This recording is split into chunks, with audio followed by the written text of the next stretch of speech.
The warrior archetype is one of the most ancient and universally recognized patterns of human potential.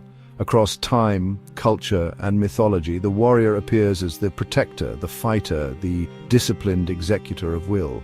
But to reduce the warrior simply to aggression or physical strength is to misunderstand the depth of this archetype. The true warrior embodies purpose, courage, sacrifice, discipline, and a profound sense of inner clarity. He does not fight for the sake of violence, he fights for meaning. At its core, the warrior archetype is about action, purposeful, focused, committed action in service of a higher goal. He stands in contrast to passivity, avoidance, or indulgence. The warrior does not wait for ideal conditions. He acts even when it is hard, especially when it is hard. He has trained himself to endure discomfort, to sharpen his instincts, and to move forward despite fear. In mythology, you'll find him as Achilles, Arjuna, and Horus.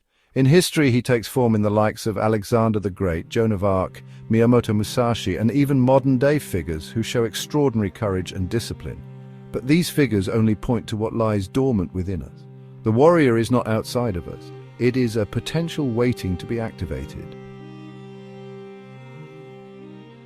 The warrior's mindset is defined by clarity and decisiveness. He knows what he wants and he knows why. This clarity isn't simply a matter of having goals, it's deeper than that. It is about having a sense of mission. A warrior without a cause is dangerous. He becomes violent, destructive, or tyrannical. But a warrior with a cause is one of the most powerful forces in the world. His energy becomes channeled into constructive action, defending the innocent, challenging injustice, or breaking through limitations. The first pillar of the warrior is discipline. Without it, the warrior cannot exist. Discipline is what allows him to rise when others would sleep, to train when others would slack, to keep his word when it is hard. Discipline is not just about routines. It is a deep inner alignment with purpose. It is the ability to say no to short-term comfort in the service of long-term truth. This discipline shows up in every part of the warrior's life: how he eats, how he moves, how he speaks, how he treats others, and how he treats himself. The second pillar is courage. But courage is not the absence of fear, it is the decision to move forward in the presence of fear. The warrior is not fearless. In fact, his capacity for courage comes precisely from facing fear again and again. He has trained his nervous system to act while afraid. This is why he is trustworthy in crisis. When chaos erupts, the warrior remains calm, not because he doesn't feel panic, but because he has forged a deeper center within himself.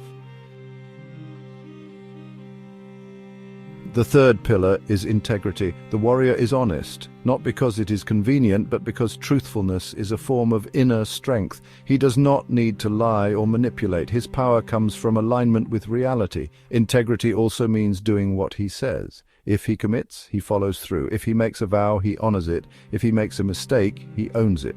This trustworthiness is what gives others confidence to follow him. A warrior without integrity is a mercenary, easily bought, easily turned. But a warrior with integrity is unshakable. The fourth pillar is aggression, not in the common sense of harm or violence, but in the pure neutral sense of assertive energy. Aggression is the fire that propels the warrior forward.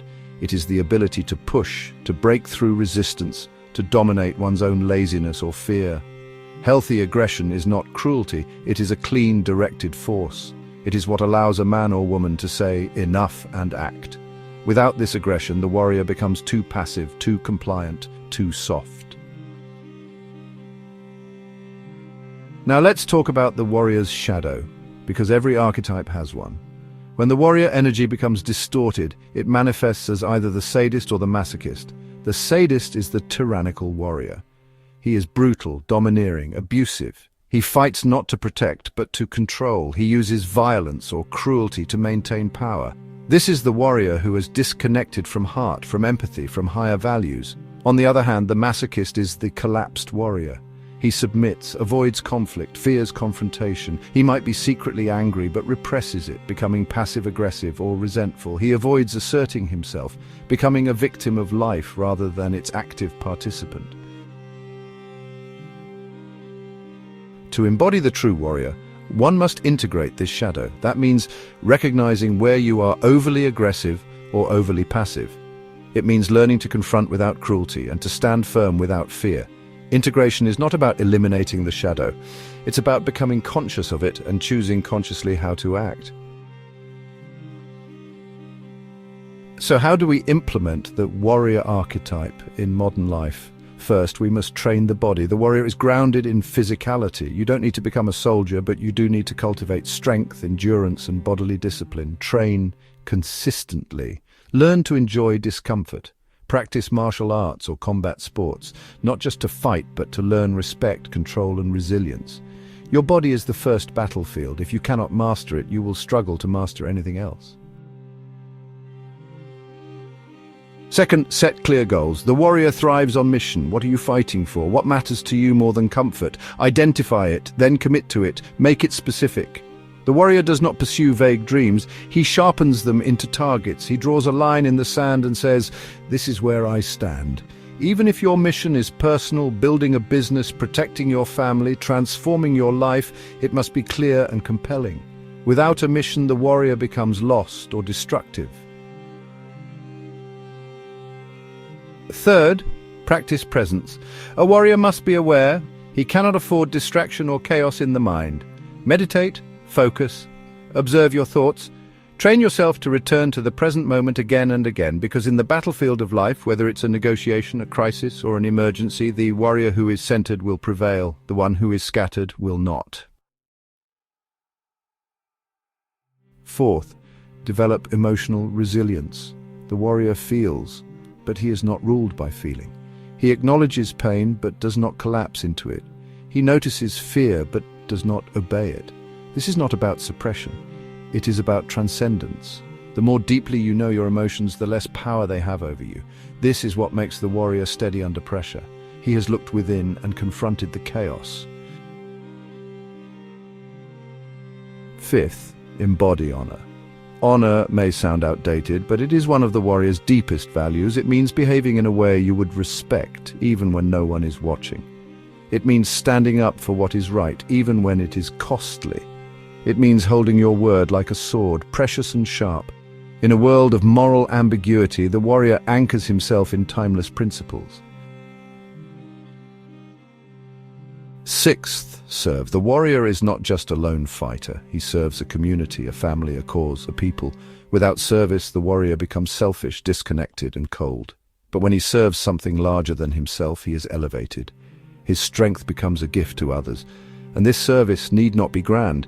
It can be how you protect, how you show up, how you offer your best every day. Finally, the warrior must learn when not to fight. Paradoxically, one of the most advanced warrior skills is restraint. He does not fight every battle. He chooses when to strike and when to hold back. He knows the cost of war. He is strategic. He does not waste energy on trivial ego fights. This is what separates the seasoned warrior from the reckless fighter. The implementation of the warrior archetype is not a one-time decision. It is a way of life. It demands continual sharpening, continual humility, and continual choice. Some days you will fall short. That's part of it. What matters is that you return to the path, that you rise again, that you recommit.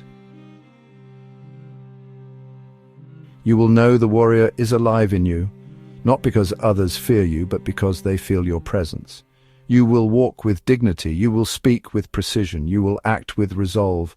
Your life will become a living testament to discipline, courage, and honor. In a time when so many seek ease, the warrior chooses difficulty, not out of masochism, but because he knows that growth comes from resistance. In a culture that often rewards weakness, the warrior cultivates strength, not just for himself, but so that he can uplift others. He is not the loudest, but he is the most certain. He does not need to prove. His actions speak louder than his words. And most importantly, the warrior does not fight to destroy. He fights to protect, to liberate, to bring order to chaos. When he enters a room, people feel safer. Not because he is soft, but because they know he can be dangerous, and yet he chooses to be kind. This is the paradox of the warrior. He is fierce and gentle, strong and humble, capable of violence, but governed by principle. The world needs warriors, not just in battlefields, but in boardrooms, in families, in relationships, in culture. People who are not afraid to act, who are not paralyzed by uncertainty, who are willing to take a stand. To become the warrior is not to become someone else. It is to remember a part of you that has always been there, waiting, ready, calling you into action. The battle may not be out there, it may be within, against your fear, your doubt, your excuses, but the path is the same. Show up, sharpen yourself, fight with honor, and protect what is sacred. That is the way of the warrior.